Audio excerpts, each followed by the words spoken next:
नमस्कार, NB news world में आप सभी का स्वागत है। मैं हूं धनेश्वरी दिवांगन। अब खबरें विस्तार से।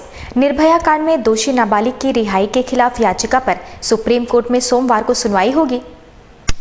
निर्भया कांड के नाबालिग दोषी की रविवार को संभावित रिहाई को रोकने के लिए दिल्ली महिला आयोग ने शनिवार देर रात को सुप्रीम कोर्ट का दरवाजा खटखटाया। सुप्रीम कोर्ट में दायर विशेष याचिका दायर पर सोमवार को सुनवाई होगी। पूर्व निर्धारित समय के मुताबिक ये रिहाई रविवार को होनी है और हाईकोर्ट पहले ही इस पर रोक लगाने से इनकार कर चुका है। दिल्ली महिला आयोग के अध्यक्ष स्वाति मालीवाल ने बताया कि उनकी याचिका को वेकेशन बेंच के पास भेजा गया और इस पर सोमवार को सुनवाई होगी। उन्होंने उम्मीद जताई कि याचिका पर सोमवार को सुनवाई होने तक सरकार और पुलिस नाबालिग दोषी को रिहा नहीं करेंगे, क्योंकि मामला अब अदालत विचाराधीन है। लेकिन अदालत ने रिहाई पर कोई रोक नहीं लगाई है। इससे पहले शुक्रवार को दिल्ली हाईकोर्ट ने नाबालिग दोषी की रिहाई पर रोक लगाने से मना कर दिया है। अदालत ने कहा था कि नाबालिग अपराधी को सजा की मियाद से ज्यादा समय तक सुधार गृह में नहीं रखा जा सकता है। कोर्ट का कहना था कि मौजूदा कानून में इसी तरह का प्रावधान मौजूद है, लेकिन अपराध के समय नाबालिग और अब बालिग हो चुके इस दोषी की संभवतः रिहाई का काफी विरोध हो रहा है।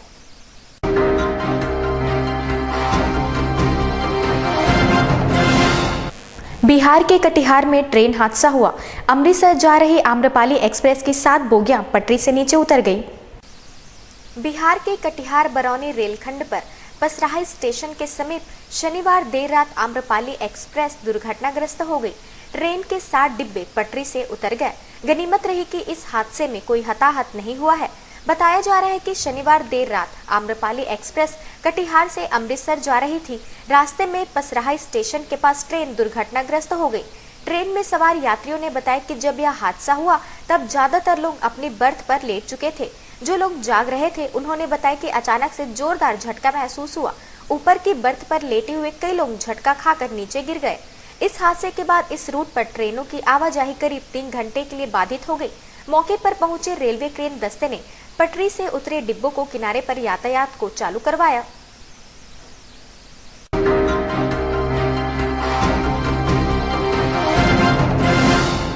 आतंकी संगठन आईएसआईएस पूरे यूरोप में एक साथ हमले की साजिश कर रहा है।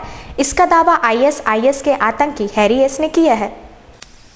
दुर्दांत आतंकवादी संगठन आईएसआईएस समूचे यूरोप में एक नए समन्वित हमले की योजना बना रहा है। संगठन से जुड़े एक पूर्व आतंकवादी ने यह दावा किया है। डेली एक्सप्रेस की खबर के मुताबिक आतंकी संगठन छोड़ चुके हैरी एस ने इस बात का खुलासा किया। वह आईएसआईएस का पूर्व आतंकवादी है। उससे अब जर्मनी में अधिकारी पूछताछ कर रहे हैं। जर्मन आतंकवादी ने सीरिया में 3 महीने तक सिर कलम किए जाने और मौत दिए जाने घटनाओं को देखा, लेकिन वह निश्चलता के साथ खड़ा नहीं रह सकता तो वहां से भाग गया। उसने कथित तौर पर पूछताछ करने वालों से कहा कि वे कुछ ऐसा चाहते थे जो एक ही समय पर हर जगह हो। हैरी एस ने स्वीकार किया कि वो नरसंहार का नेतृत्व कर रहा था और सीरिया के रक्का में साप्ताहिक वैचारिक प्रशिक्षण आयोजित कर रहा था। मई में एक वीडियो में उसे अन्य जर्मनी भाषा आतंकवादियों के समक्ष आईएसआईएस का झंडा लिए खड़ा देखा गया था। ये आतंकवादी दुनिया भर के समर्थकों से काफिरों की हत्या करने का आह्वान कर रहे थे। गौरतलब है कि 129 लोगों की जान लेने वाले 13 नवंबर के पेरिस आतंकी हमले के लिए आईएस ने जिम्मेदारी ली थी।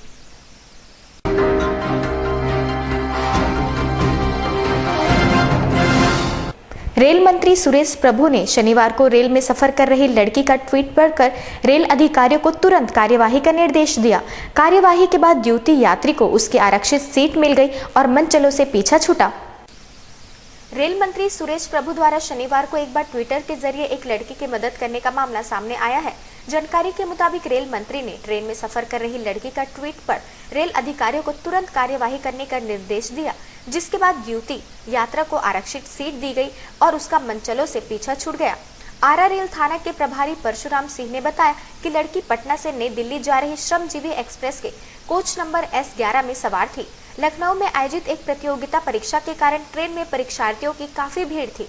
S11 बोगी में भी बिना आरक्षण वाले कई यात्री घुस गए, जिनमें से कुछ मनचले लड़की की सीट पर बैठ गए और उसके साथ छेड़छाड़ का प्रयास करने लगे। युवती के विरोध के बावजूद मनचले जब नहीं माने तब युवती ने अपने मोबाइल से ट्वीट कर इसकी शिकायत सीधे रेल मंत्री और रेल मंत्रालय से कर दी। रेल मंत्रालय से आई सूचना के बाद ट्रेन को आरा में रोककर शिकायत की जांच कराई गई और पीड़ित युवती को उसकी आरक्षित सीट उपलब्ध कराई गई।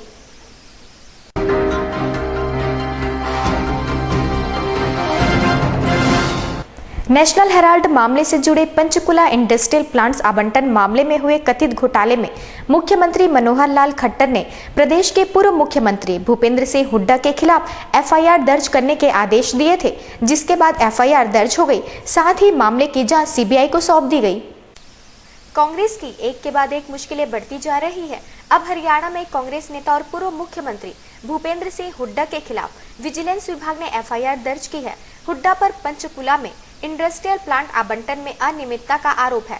विजिलेंस विभाग ने हुड्डा के अलावा 3 अन्य लोगों और दूसरे लाभ लेने वाले लोगों के खिलाफ एफआईआर दर्ज की है। बता दें कि मामला 2013 में हुए आवंटन का है, जिसके मुख्यमंत्री मनोहर लाल खट्टर ने जांच के आदेश दिए थे। हरियाणा के मुख्यमंत्री एमएल खट्टर का कहना है कि पंचकुला में इंडस्ट्रियल प्लांट को मन मर्जी से बांटा गया था और इसी की जांच हो रही है।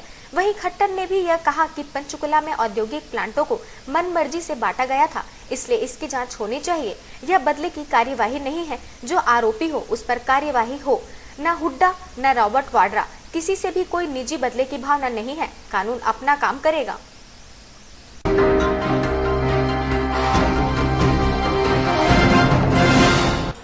इंदौर क्राइम ब्रांच और पुलिस ने शनिवार शाम देह व्यापार के अड्डों पर छापा मारकर एक बड़े नेटवर्क का खुलासा किया है। मध्य प्रदेश की क्राइम ब्रांच और पुलिस ने शनिवार शाम देह व्यापार के अड्डों पर छापा मारकर एक बड़े नेटवर्क का खुलासा किया है। इसमें अफसर, नेता, कारोबारी भी जुड़े हुए हैं। लड़कियों की बुकिंग व्हाट्सएप पर होती थी। पसंद आने पर बड़े होटल और पॉश कॉलोनियों में फ्लैट में पहुंचाई जाती थी। टीम ने करीब 12 स्थानों पर दबिश दी और 27 से अधिक लड़कियां व ग्राहकों को गिरफ्तार किया। पुलिस गिरोह के सरगना और उसकी प्रेमिका को तलाश रही है। आरोपी मसाज पार्लर और बड़े होटलों में लड़कियां सप्लाई करता था। क्राइम ब्रांच एएसपी विनय प्रकाश पॉल के मुताबिक एक गुप्त शिकायत में बताया गया कि आरोपी एक वेबसाइट पर लड़कियों की बुकिंग करते थे।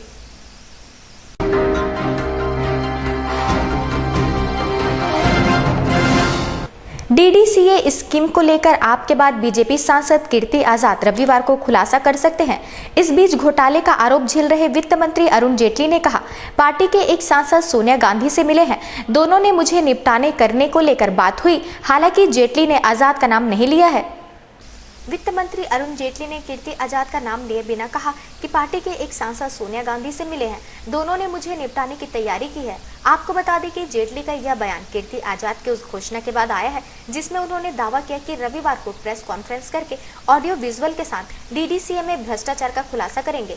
एक अंग्रेजी अखबार के बातचीत में जेटली ने कहा कि यूपीए इंटोर के दौरान मेरी पार्टी के एक सांसद सोनिया गांधी से मिल चुके हैं। मुलाकात के दौरान मुझे फिक्स करने को लेकर बातचीत हुई थी। कांग्रेस सरकार को उन्होंने लेटर भी लिखा था। जेटली ने कहा, इसलिए उन लोगों के मामले को सीरियस फ्रॉड ऑफिस को दे दिया गया।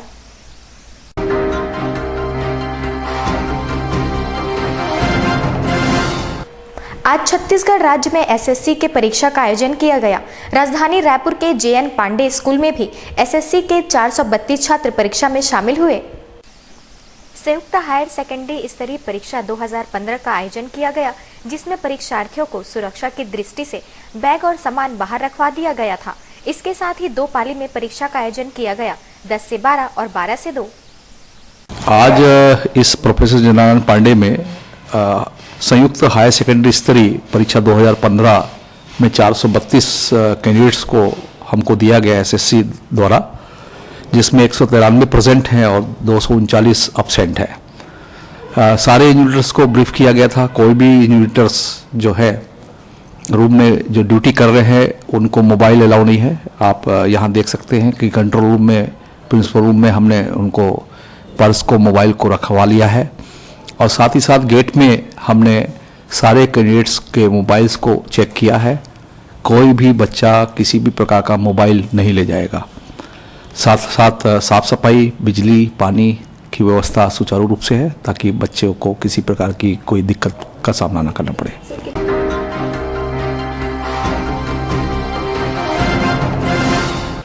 प्रभु यीशु के जन्मदिन को धूमधाम से मनाने के लिए ईसाई समुदाय में उत्साह है। 25 दिसंबर को क्रिसमस पर्व मनाने के लिए जहां तैयारियां तेज हो गई है, वहीं ईसाई समुदाय ने आज शहर में रैली निकाली। 25 दिसंबर को प्रभु यीशु का जन्मदिन मनाया जाएगा, जिसके लिए ईसाई समुदाय की तरफ से पूरी तैयारियां कर ली गई है। आज रायपुर शहर में रैली निकाली गई, जिसमें सेंटा क्लूज की भव्य शोभा यात्रा भी निकाली गई। जैसे प्रभु यीशु मसीह का जन्म होता है, तो उसकी खुशियों के लिए हम लोग जो रैली निकालते हैं, तो सारे पूरे देशवासियों को और पूरे शहर को हम बताना चाहते हैं कि हमारा प्रभु यीशु मसीह जन्म लिया है और उसकी खुशियां हम सारे लोगों के साथ बांटना चाहते हैं।